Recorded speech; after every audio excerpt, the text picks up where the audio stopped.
Okay, here we go. Hello, everyone. So, today I really feel like I need to empty my mind. You know? And since I wanted to do a podcast, here we go. Welcome to the podcast. So, what do we do? What do we talk about? I don't know. Okay, it's all gonna come. So, where do we start? I had a rough day. Of feeling very lonely. And it's not a surprise because I am very lonely. Yeah. I don't have many friends at all. I don't see them at all very often. Like, yeah. And it's been like this for years. I mean, it started probably in school somewhere, but let's not go that deep at the very beginning here. And I know everyone struggles once in a while with feeling lonely. Some people even feel lonely amongst other people, right? How can that be? Well, I would say it can only be because the connection is missing, right? They meet people, they have friends, but the connection is missing, right? They don't feel connected to their friends. They don't feel connected to the people they meet. Even if you meet a lot of people, you can feel lonely if you don't feel connected to them in a meaningful way.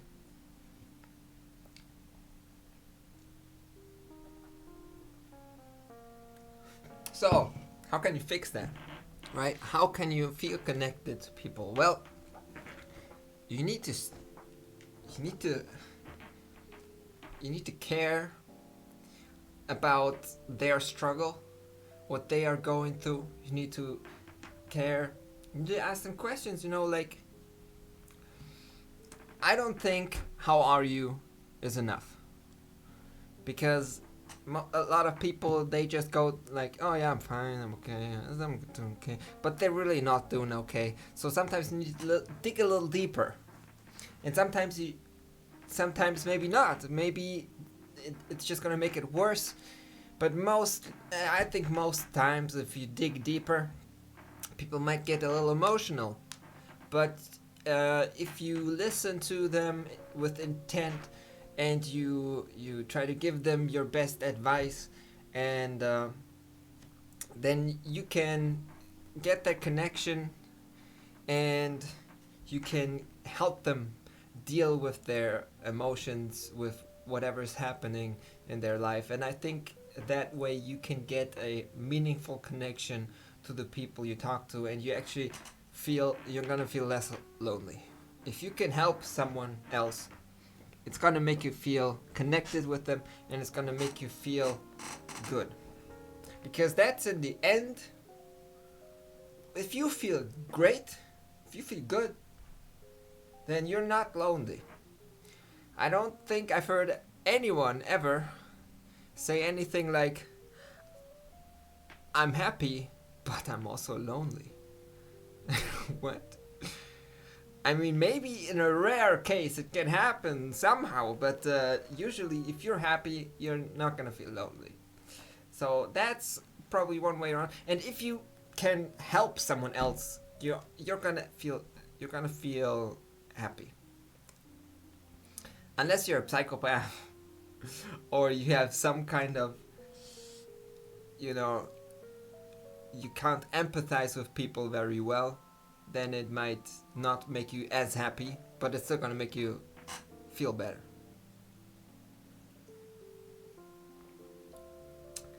So, what else, right? So, what else? I mean, there's more than enough to talk about. for me, and I don't really know where I want to go with this. I just felt like emptying my mind. So maybe I can talk a little bit about myself a little more. So me, I grew up in a. First of all, I'm from Germany. Guten Tag. Wie geht es dir? I'm trying.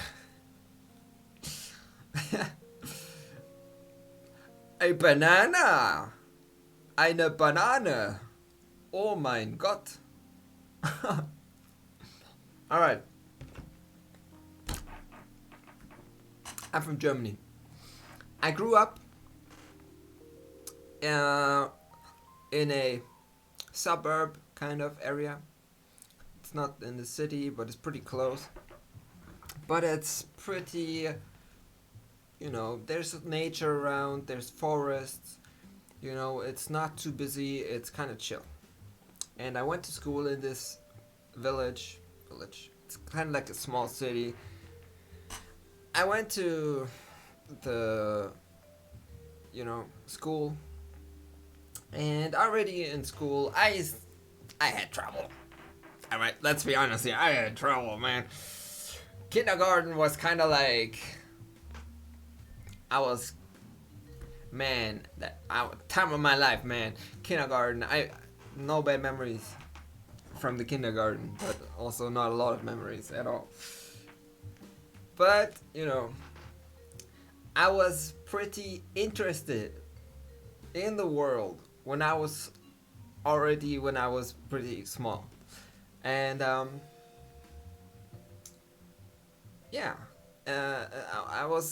I became, when I went to school, like, I don't have too much memories from the kindergarten, I'm sorry. I know I was interested in dinosaurs, okay? I know, what else?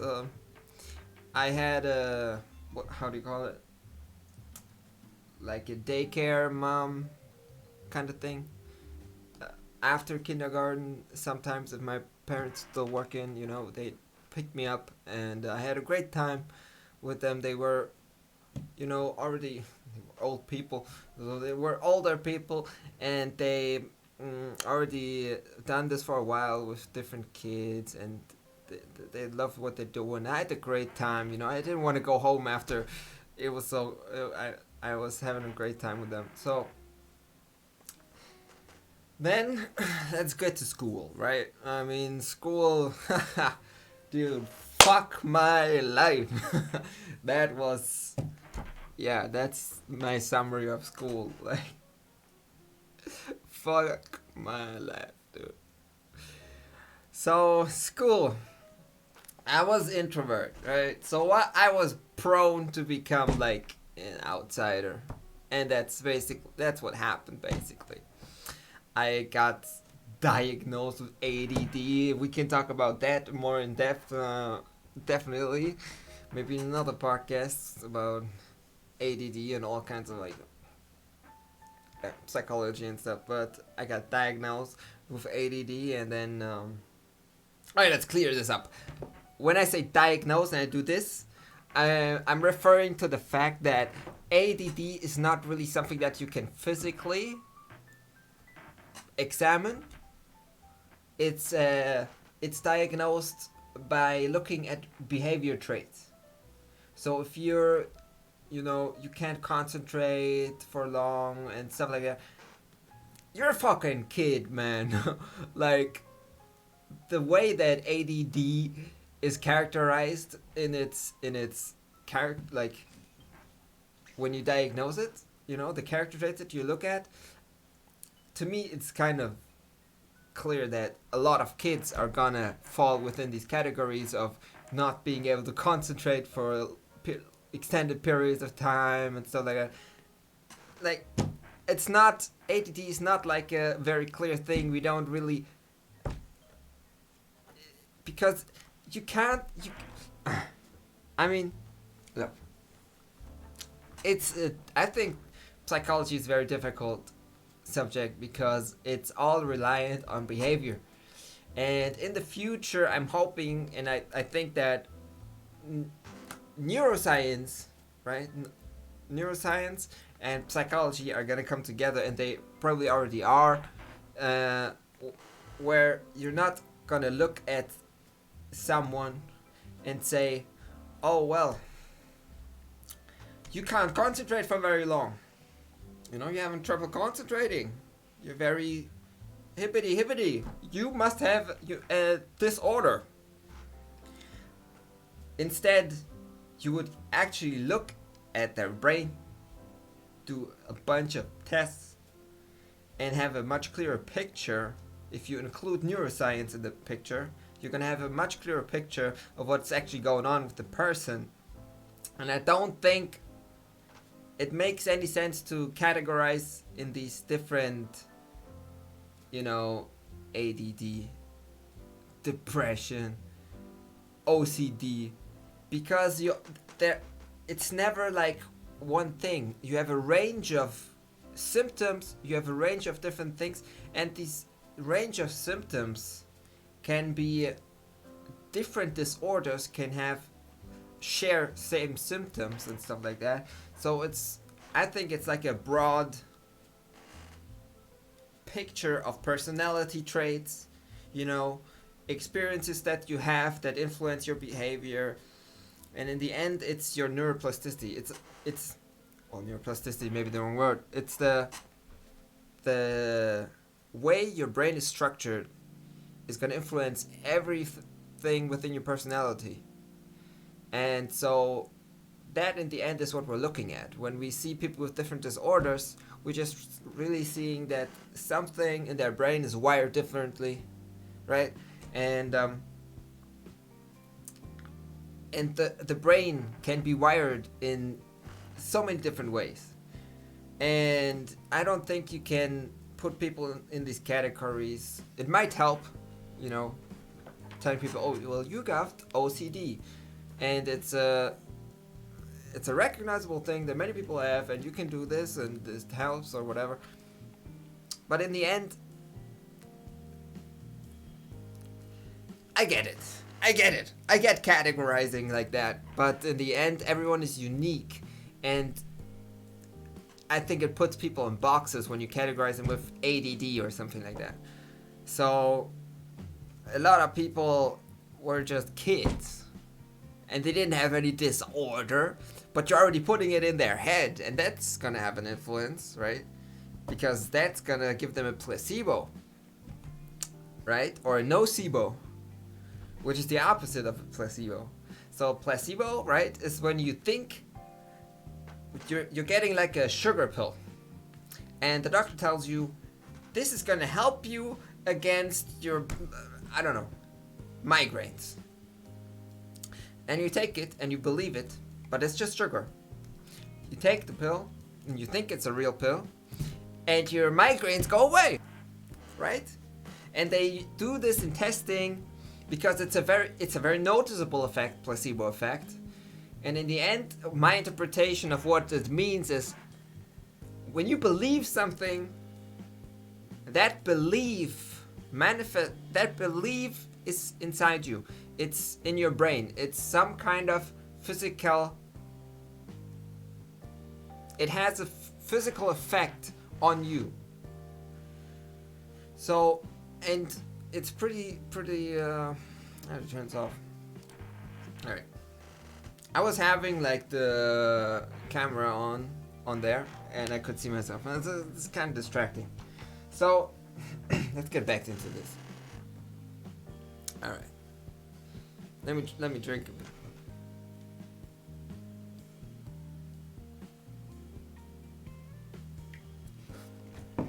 So in the end, I believe when it comes to psychology, it's like we're looking at something, but through observation of behavior, that's just a tiny fraction of what it actually is. So we're seeing like the tip of the iceberg, and we call it ADD or OCD or whatever, any kind of psychological disorder. But we're only looking at the tip of the iceberg, and under the iceberg is the actual thing, right? It's under the part of the iceberg that's under the water is huge compared to what we can see on the top. So when we look at neurological disorders, they vary, right? Even someone with ADHD, they vary a lot. You can have different personality traits that are stronger or less strong. You know, I was never like super hyped kid, and I know there's like a difference between ADD and ADHD, right? But yeah, I think there's gonna be a lot more to learn about psychology, and once we integrate neuroscience more and more into the picture and actually look at the brain and what's happening inside the brain, you know, when you have different personality traits or different, you know, when you have a certain neurological disorder or psychological disorder rather, that we can actually look at the brain and what changes in the structure and what changes in the communication between different parts of the brain and so on. Because I think that in the end that's gonna be the part of the iceberg that's under the water. Because that's like everything. If you take the brain out of someone, they're dead. There's no more person. If people take damage to the brain, they can have incredible personality changes, incredible, like, immense changes to who they are as a person. So it's all in there. It's all in the brain and how the brain is working that in the end we see in the form of behavior, right? So that's why I think what we see is just like the tip of the iceberg, and the big part that we're not seeing, that we need to be looking at, which is under the water, the part of the iceberg that's under the water, that's actually neuroscience and what's happening actually in the brain that we then see as a behavior, right? So that's my view on ADHD. So I was diagnosed with ADHD. And you know what that means?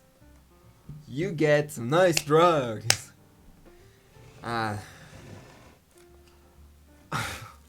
So this gets us to a whole nother different topic, which is the pharma industry, but let's not go there yet. So yeah, I was diagnosed with ADD, and I got Ritalin, which is a drug. And it's not just any drug, it's in a certain class of drugs that are called amphetamines. It's an amphetamine. So, you know, it's not too different from like meth. Which is crazy that kids actually get that, because for the kid, right? Your brain is still in development, and you're getting a psychoactive drug that changes your behavior while your brain is still developing. Just in my opinion, not a fucking good idea. But anyone you can think whatever you want about it. So yeah. So I was diagnosed with ADHD. I got Ritalin. And yeah, school. School was not good for me. So yeah, I didn't have many friends in school. I still to this day, my best friend is my best friend that I had in school. And he actually lives here in the same town. But I didn't have many friends in school at all. And I always felt like I was pretty gifted. I understood things really quickly, and that put me in a position though where I could just not learn and be fine, you know. So I can not learn and still do okay. And I think it kind of already probably started in like early school, where I already, like, I didn't need to put up so much effort to understand the things and learn this stuff. So I I developed a habit of not not doing much for school, not doing much for learning, being kind of like under. I could have used some more challenge. I was kind of under challenged, and that developed into a habit of just not really doing much for school. At some point, I stopped doing homework completely.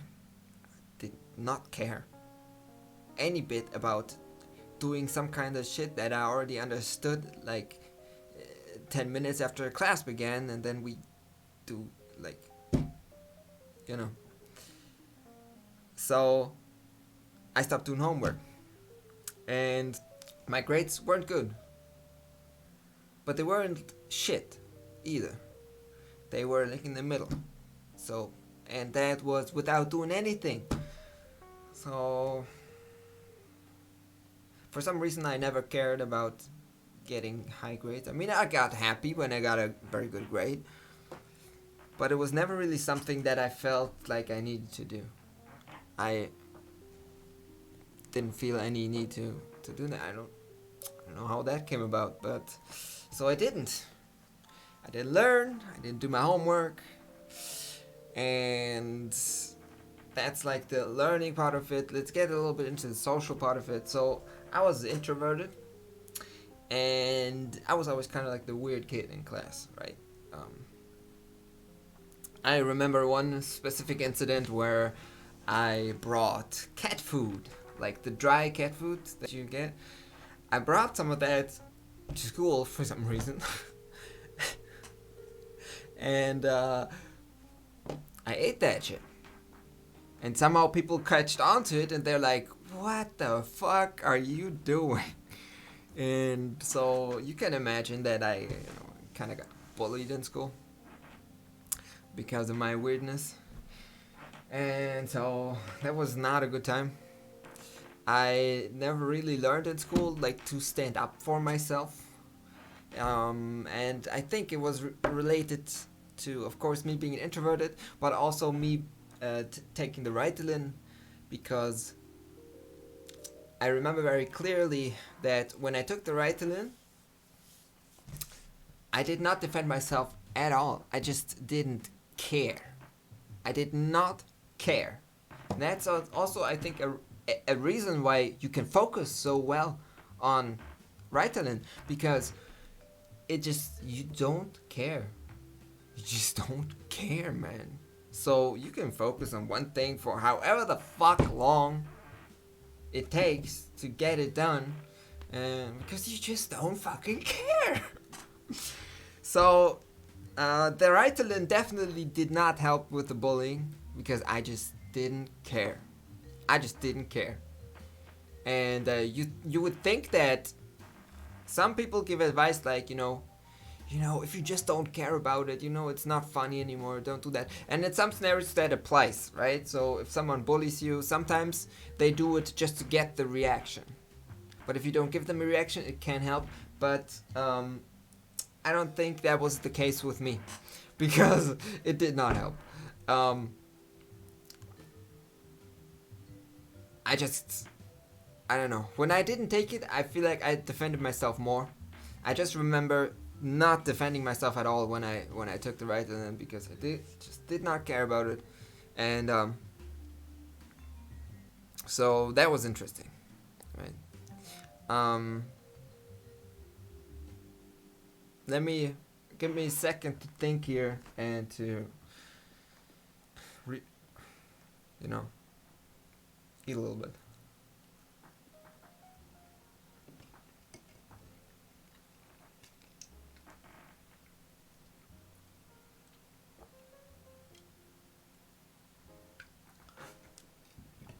All right.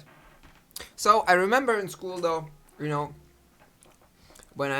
we're just in class, me and my best friend, we're almost always, I think, sitting together, or a lot of the time, and we just had a blast, man. We were making jokes all the time and fucking around, and it was lots of fun. But then, when it comes to like social activities, like, you know, it's time for sports class, and who's gonna pick you last this time? You don't know. So that was always, yeah. I don't think I even cared. I didn't care. I'm like, I knew like I'ma get last. I'm the weird guy. I'ma get last. Like nobody wants me on the fucking team. So it wasn't always the case, of course, but that was kind of like, yeah. And of course, when you get bullied, you get making fun of and stuff like that. And I think it's really not that bad if you know how to stand up for yourself. But the problem is, kids. I don't think you like tease someone, right? And you tease someone and they show you their boundaries. They say, okay, no, fuck you, or they just laugh about it, right? But a grown up should have you know the kind of foresight to realize that you don't keep teasing and until it becomes like a bullying, and you just. But of course, there's assholes out there. There's people that do that. We're all kind of fucked up in all kinds of ways. Every one of us. Let me just put it out there. But you would think a grown-up person has does not resort to that. But when you look at kids, I don't know. Like the kids in my school, they just got a blast. They got a blast out of bullying, making fun of someone jokes. It never got really bad, though. But psychologically, of course, it was shit. It was really shit for me and the other kids being bullied.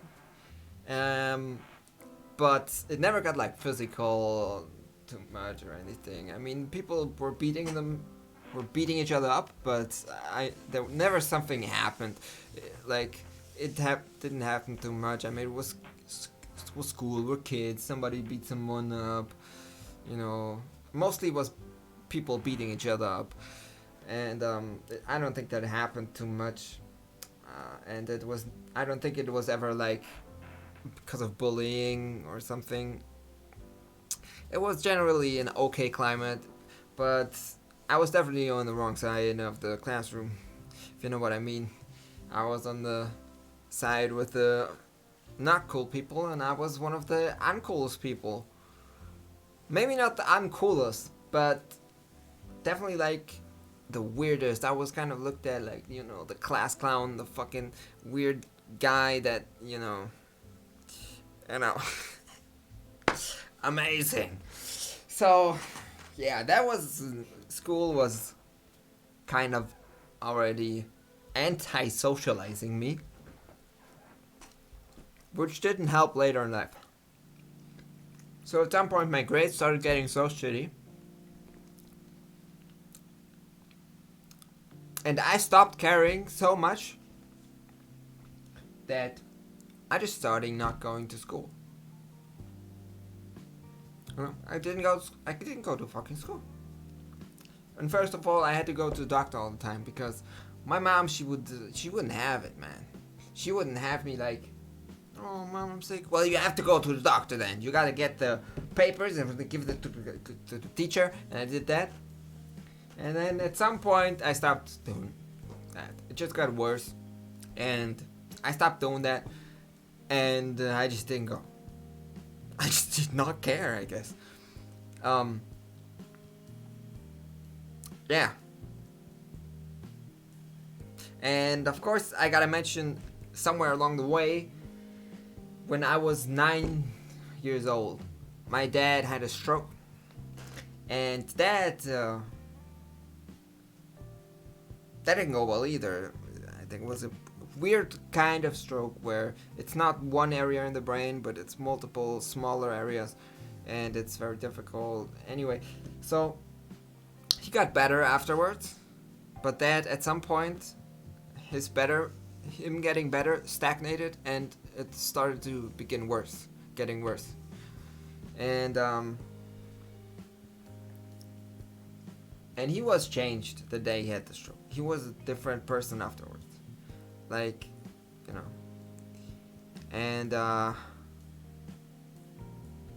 it got bad really quickly after it. In the beginning, it started getting better, but not for long. It started really quickly going south, and to the point where I had to like take care of my dad. Like my dad was crawling around on the floor, hurting his own knees because he just I don't even know how it happened. So he had to learn to walk again. I think after the stroke.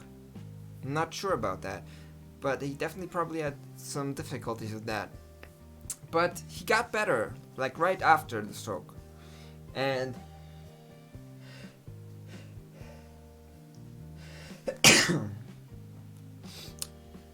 sorry.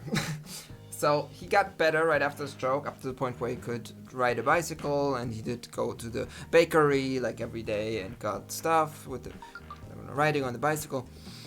But as I said, it didn't last long, him getting better. And so at some point I think he started only sitting in front of the TV and on the couch every day, not doing anything. He had just given up. I mean, before that, he was successful. He earned good amount of money when he was working, and so he was a journalist. He worked for some kind. He worked for some kind of magazine, I think, that was local to here, the bigger city that's close, and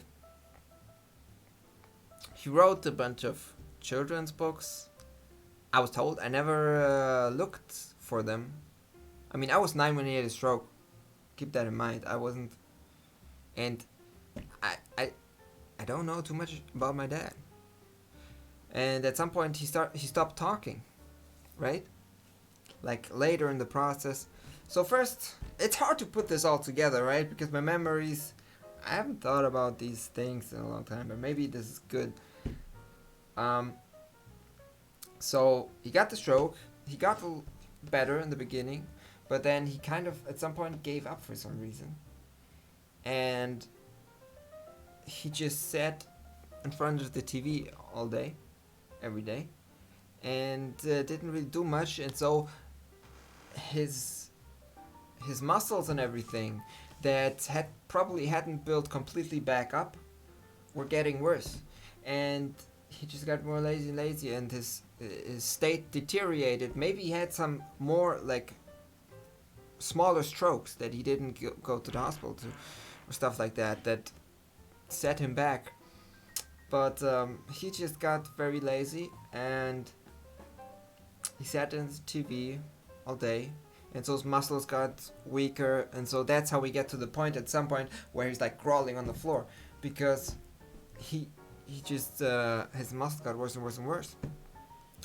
And I don't know why we didn't see nothing coming, because I mean, my mom was always working, right? Because she had to, and she didn't have time to do much after work to help him. So it just got worse and worse, and I was kind of like, when I came home from school, I had to look, did he pee on the floor again? Do I have to clean that up? Is he, we used to give him, how to call this? Wait a second.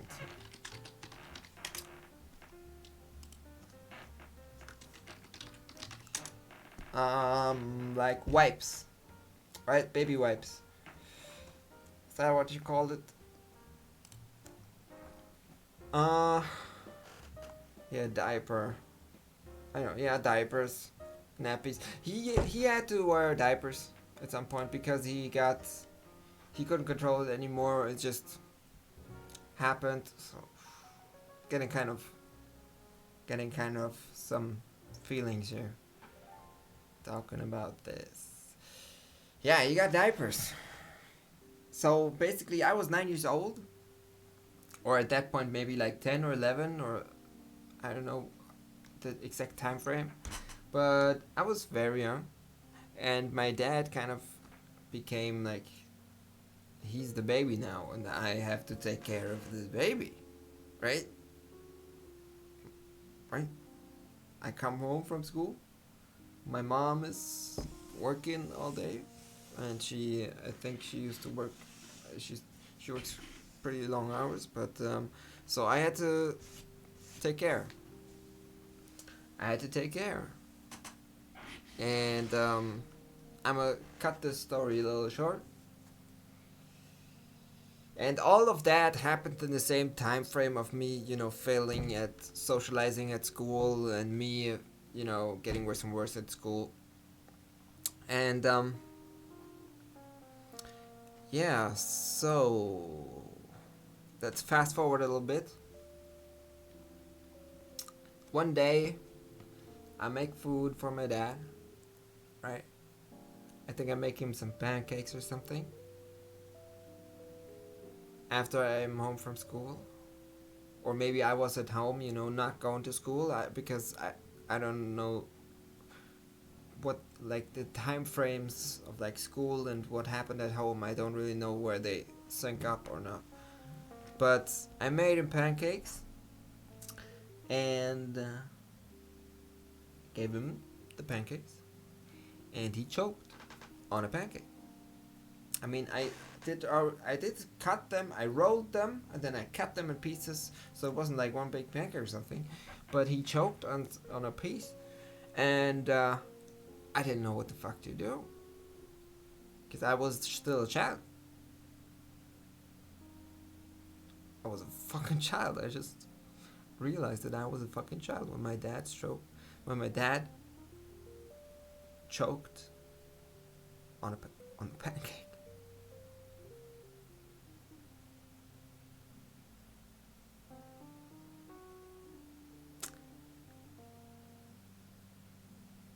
So let's get into this. He choked on a pancake. I didn't know what the fuck to do. How would I know what the fuck to do? He choked to the point where he didn't get enough oxygen. He passed out. And then something happened where he came back after he passed out, and his face was completely blue. And he had some kind of, like, his muscles were all tense, like he had, the doctors say it probably was a seizure from the lack of oxygen. I don't know, but it definitely looked, I think it could have been a seizure. His face was all like, dude, it was like a fucking horror movie. It's like a horror movie, man. That face he had, completely blue and like cramped up. Oh, that's a face I will never forget my entire life.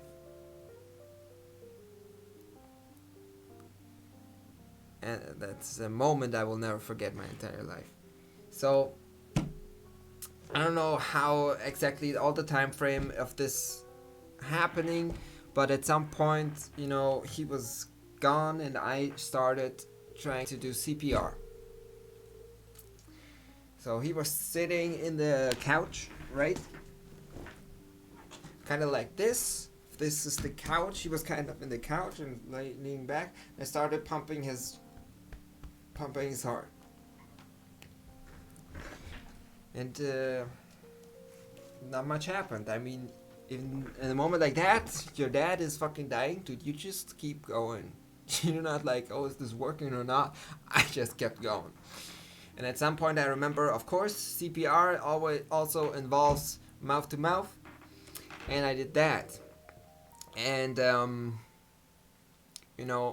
he choked, so he had something stuck in his throat, and I didn't think about that, but the mouth to mouth then helped him, because as soon as I did it, took his mouth, did it the first time, he kind of came back immediately and spit out the thing, because I did put some air in there, and somehow it helped him like cough that shit out, and he was back consciously. I don't know whether he was actually clinically dead. Whether his heart had stopped beating or not, I don't know that. I definitely thought that, and I think the doctors said they suspect that the same. But I don't even know how long he was gone because everything is just like, you know, when you're in this intense moment like that, everything just you lose track of time. There's no time. You're just there. So yeah, at some point I called the ambulance. I think it was probably before I did the CPR. I don't know. I don't know at what point, but I called an ambulance and they came at some point after I did the CPR and he came back to life. And they took him to the hospital. And that was the last day that he was to spend at home. So after he just died, and it's an understandable decision, right? But I want you to put yourself also in his frame of mind. After he just died and was brought back to life, fortunately, from his son, he went straight from the hospital after he was done there, straight to the nursing home. And I think my dad always had kind of like, with his side of the family, there wasn't any much relations. Only when we were very young, long time ago. But they're kind of split. So nobody from his side of the family came. They didn't even know. We had no contact with them. But then from our side of the family, also, people, like, no one really came. I mean, the people knew he had kind of like died and come back to life, or at least close to that, but nobody really cared. And that always struck me as goddamn piece of shit. I love my family, everyone, but in that moment, I thought to myself, they were a piece of shit. Because my dad just died, right? Or he got extremely close to it, and nobody really cared. Nobody really visited him in the nursing home except me and my mom. So I was very disappointed. And I think that also made me care less about family. But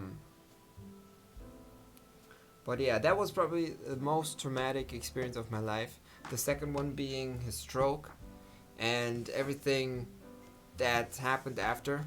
Like his downward spiral was definitely like a slow burn. It was a traumatic experience that spanned and came very slowly and got worse slowly and slowly. And then it came to the climax where I had to revive him. And that was a whole big traumatic experience, the whole thing. And I know it's fucked me up in ways that I don't necessarily all know yet. So yeah. So that was happening at home, while at school I was failing socially. I was failing competitively, or just achieving in school. I failed at that. At some point, I decided I need to drop out of school. I got worse and worse in my home school here, and my math teacher for the last couple of years really hated my ass. I never did homework and stuff. I guess I can understand it, but she really hated me. So when she knew I just don't do my homework, she would collect mine for giving a note and stuff like that. So she really wanted to give me hell. And if you're watching this, fuck you, okay? I forgive you, but fuck you. That was fucked up. You should have tried to help me instead of trying to fuck me up worse. So, I'm not gonna say her name or anything. Even though I could. But that does not solve anything. So, and that relationship with my math teacher really fucked me mentally, and I was just like, I need to get to a different school. This was before I didn't like, oh, I need to quit school immediately. I need to go to a different school. Me and my best friend, we changed schools. My friend actually stayed one more year, and then he went to a different school because I think he had similar problems. A lot of people had problems with that math teacher. Anyways, I went to a different school. It was better at the beginning, but then the same shit came kicking in. I started, going to a doctor on days that I didn't feel like going to school, stuff like that. And that happened more and more. And I kind of fit in the beginning, but it got worse. And at some point, I was similar situation to before. A lot of people in the class just didn't like me, thought I was weird, made fun of me. I had one best friend in that school that's same as before. It's not the same person. What I'm trying to say is, the same scenario as before, where I had one good friend and then not really any other, really friends, I could say. So, yeah, at some point it got just really bad, and that's when I decided to end my school. I was 18. I said, fuck this. I'm going to work at a fucking bar as a bartender, and I'm gonna become an actor. I'm pretty sure that's what I thought would happen. That's what I thought was gonna do. I quit school. I applied to a bar. I went there. First night, and I spill a fucking drink on the stairs. This is like, I'm not employed yet, but they want to see if I'm good, and I worked there one night, and the first night, I spill shit on the fucking stairs. These were tough stairs, dude. I did never bartend before, and I thought, easy, man, I can do this. But it was harder than I thought, holding the fucking thing. And I did a pretty good job most of the time. And of course I had to ask, which table is that, But the stairs, dude, they fucked me over. These stairs were so steep, and they went in a circle, and they were very steep. And I went up there, and somehow I fucked up, and I spilled the drink. It went all down the fucking stairs. It was horrible. Gladly I didn't hit anyone with it. But I was like, okay, this is over. So I think after that I didn't apply for anything for a while, I think I just, the first resistance I came to, I'm like, oh, all right, fuck this. I was out of there. I was like, fuck it.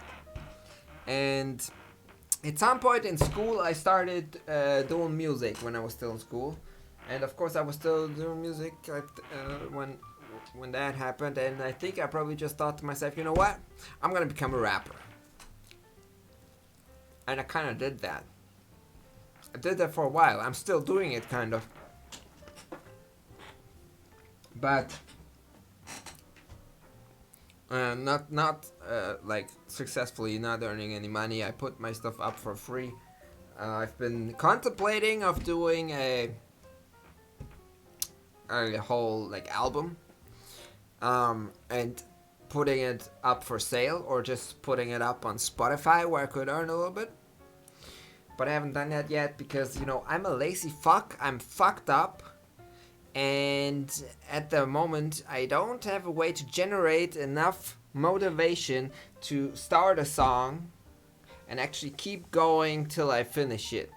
All I do when I do music is maybe I work a little bit of something that I've already started, but not too much, just like a little tweak. Or I start something new and I get it to the point where it sounds pretty good, and then just stop. Because my motivation, when I get to the point where it sounds pretty good, my motivation just goes through the floor, into the earth, out the other end. I don't know why. I'm fucked up. So, but I am gonna be on Spotify at some point. Don't worry.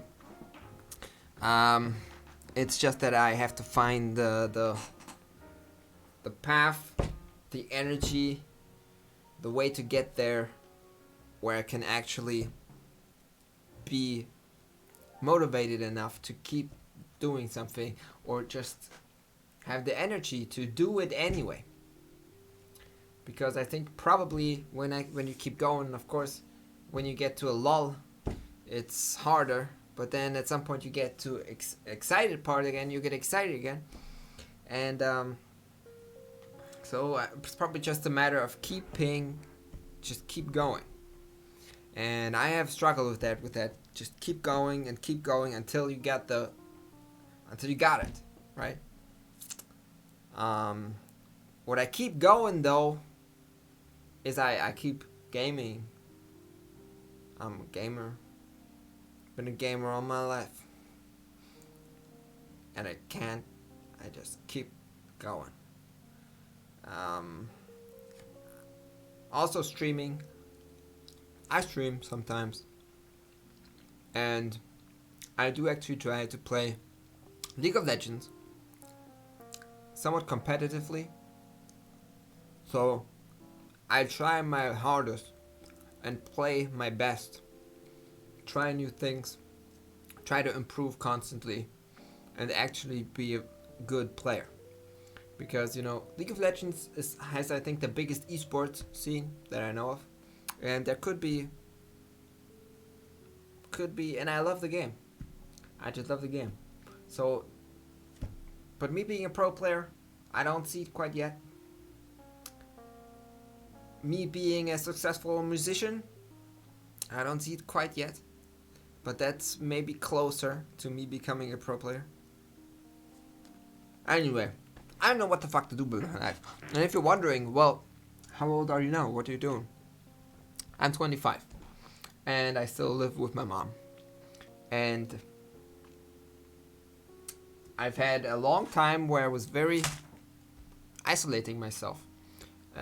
Coinciding with I wouldn't say cannabis addiction, but I used it a lot. And it became a point where it's too much. Also, just smoking tobacco came to a point where it's just too much. And to tobacco, I'm actually addicted. Like I like it very much. I don't smoke cigarettes. I smoke bong because I like it. I got used to it for some reason. When I didn't have cannabis to smoke to bong, I just smoke tobacco, and it's like it's not as much as there is in a cigarette, but that means you can do it more often. And while I probably don't smoke a ton, I do smoke a lot. I don't think it's a health concern at this moment. I think about it a lot. I do exercise. But I do also just spend most time at home. Probably most time on this computer. A lot of time on YouTube. A lot of time wasted. A lot of time new things learned. I've acquired quite a body of knowledge by just being in the fucking internet for years on end, basically. I'm basically, I kind of live in the fucking internet, man. Once I think about it. So yeah, I got a lot of problems, but I also got a lot of potential, and I'm eager to, you know, work on my potential and use it and realize it first of all and do something good with it. And at some point, I'm definitely gonna have to earn some money with it, right? And better sooner than later, right? But let's just finish that whole story by, you know, this was kind of the introduction, wasn't it? This was one thread from the beginning to here was one fucking thread. So maybe I could talk a little bit more about myself. Well, now you know. So, this is me. I'm Joe. I sit in my home. I play a lot. I love science. I love games.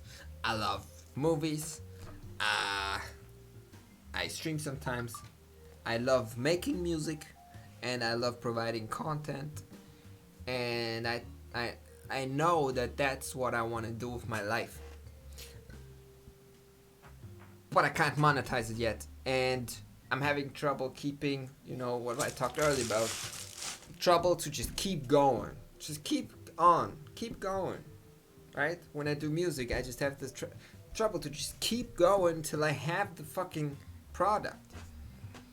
And I have a similar problem, you know, with what I want to, like, I've done one podcast so far.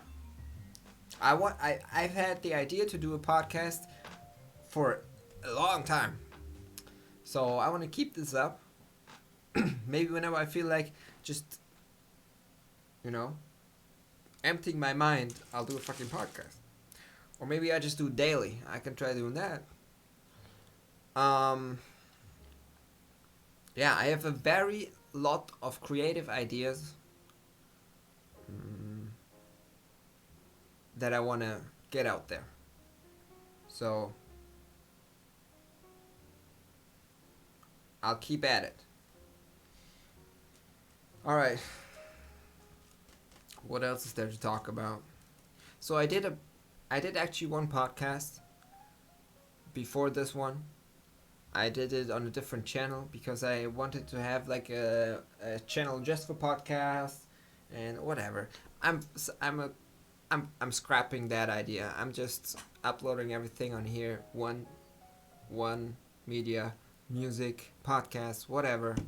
I just put it all on this channel. And, you know, I mean, the more content, the more different, interesting content, better for you guys. So, there you go. Yeah. I think I'm gonna finish this podcast here. It's probably not too long, but I think it's a good start. Yes? No? Let me know in the comments below. Yeah, so there's still this class clown, you know, he's still there. He's still there. Anyway, so thank you for watching. If you stayed to this part, man, dude, follow me, please. I mean, you're obviously listening to a dude talk for a long time. You might as well subscribe. No, but if you watch this part, man, thank you. I hope I could share me sharing my life experience could, you know, transfer some of that to you, give you a good time or a good time to reflect or share some, you know, some value. So thank you for watching, and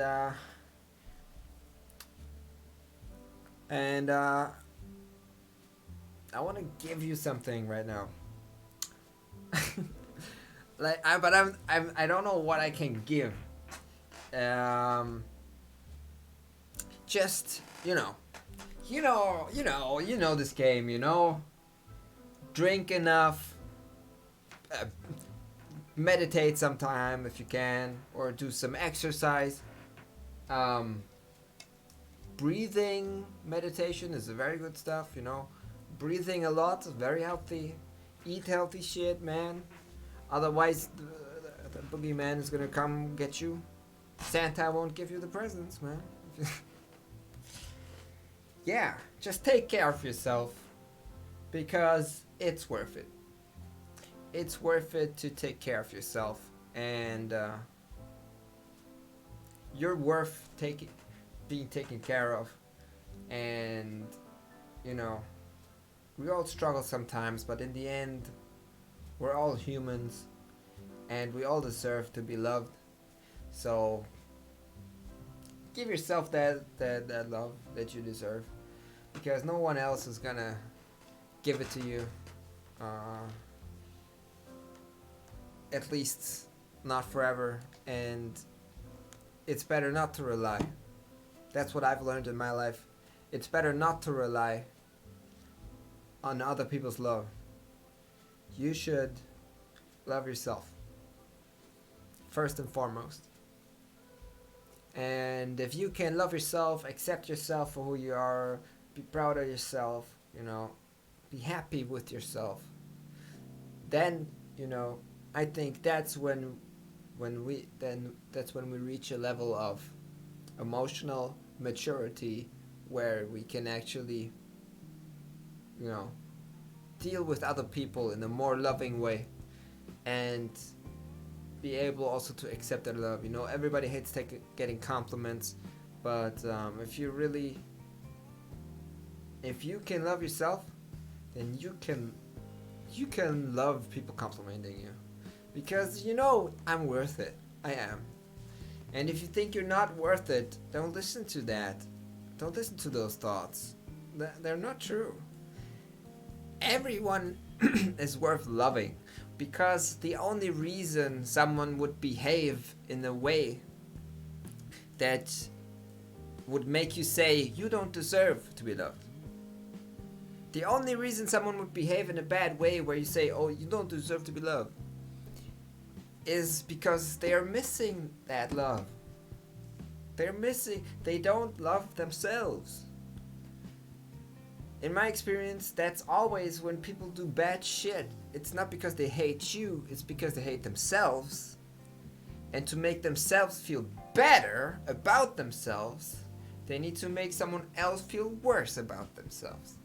To get them down on that level, and then from their perspective, it seems like they've risen. But actually they've taken someone down to their level, and now it seems like they're equal. But, yeah, I'm getting very technical here. We all deserve that love. We all deserve to love ourselves and be loved by others, no matter what we've done, because we can always change. And change is not easy, change is hard. Sometimes it takes a long time, but we can all aspire to change and aspire to do the right thing, and that's what we gotta stick to. Aspire to do the right thing, and reflect on yourself, so you don't accidentally don't do the right thing, right? But just aspiring to do the right thing, to me, is enough to say, you deserve that. You even deserve to aspire to do the right thing for yourself and for others. And I'm babbling on and on. But, it's all good.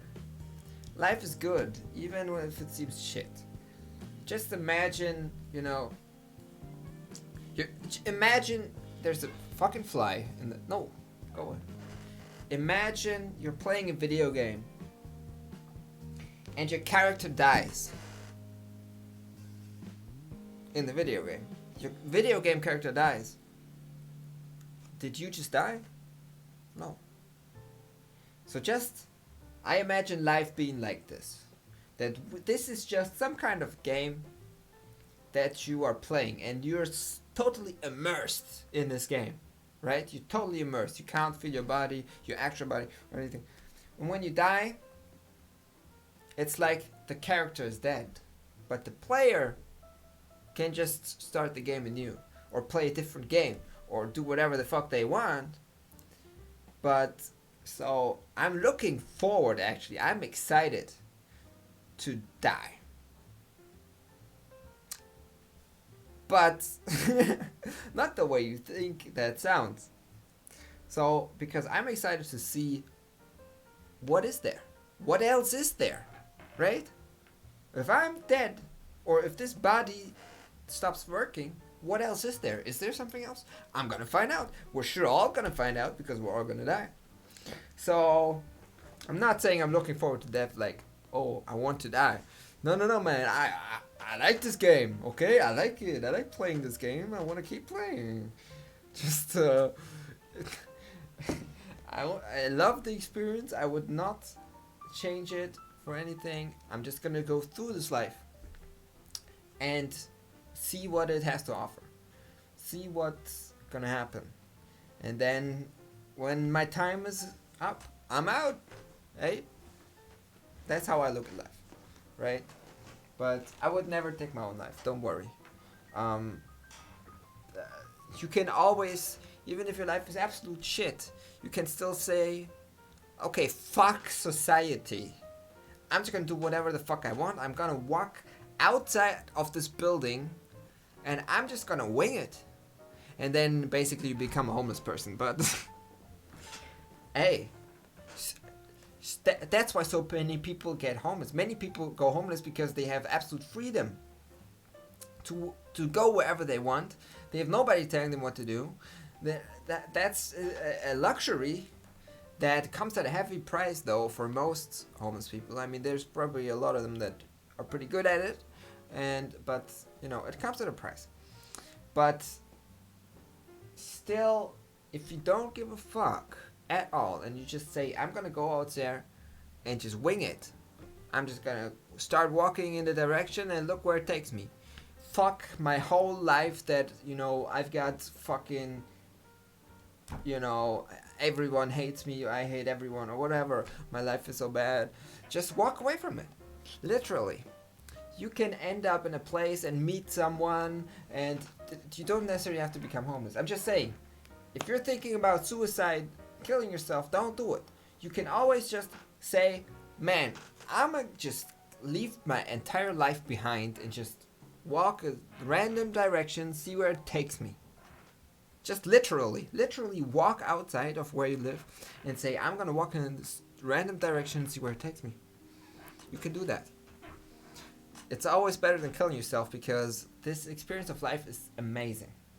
Okay, even if it has a lot of shitty parts. And if you're stuck in a shitty part, you know, it's not gonna get worse if you try to just leave that completely behind. You know? You can...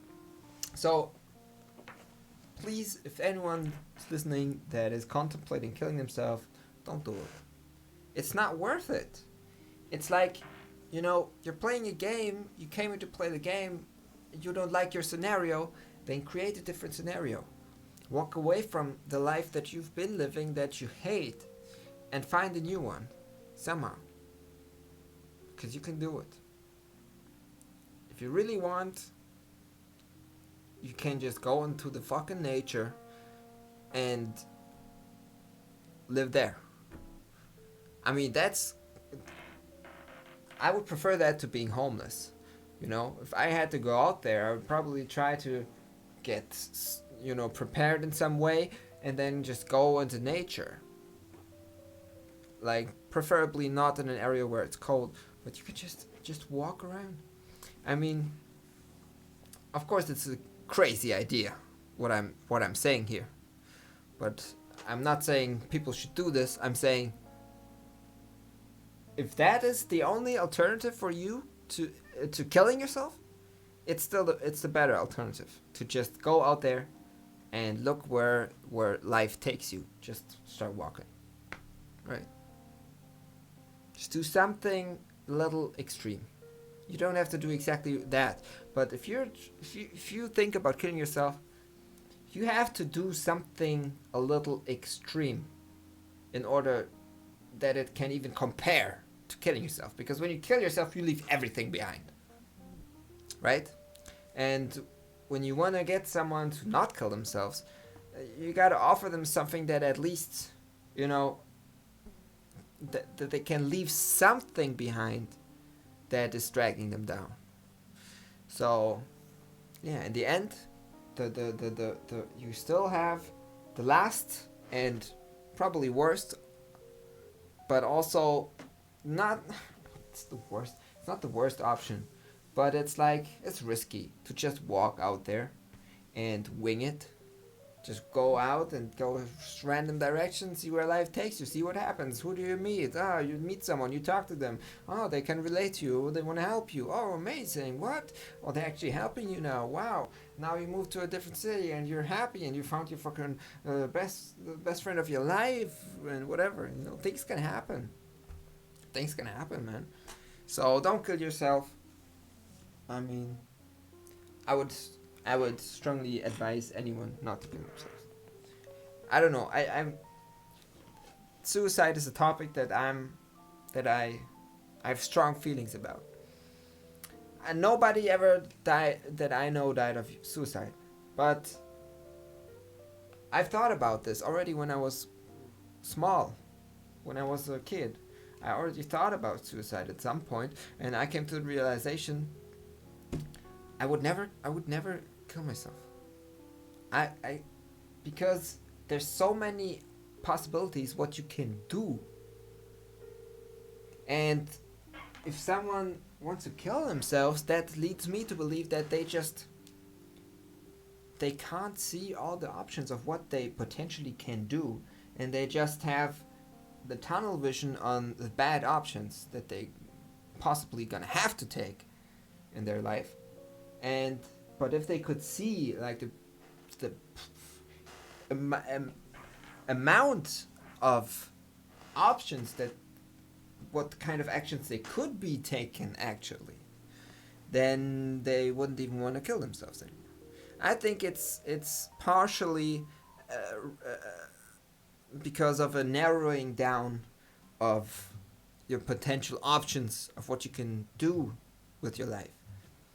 And of course, then it's not actually narrowed down, it's just your vision is narrowed down to these options.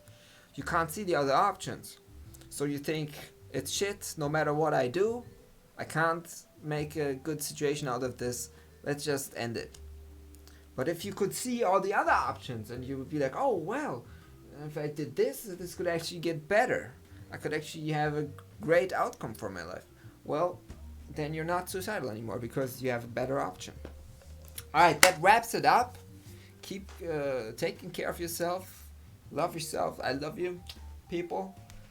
And yeah, just know that life is amazing and there is a purpose to all of it. And there is, we are part of this thing that's life. And it has, I don't believe necessarily in destiny, but there's a path for you that you can find that is like laid out for you.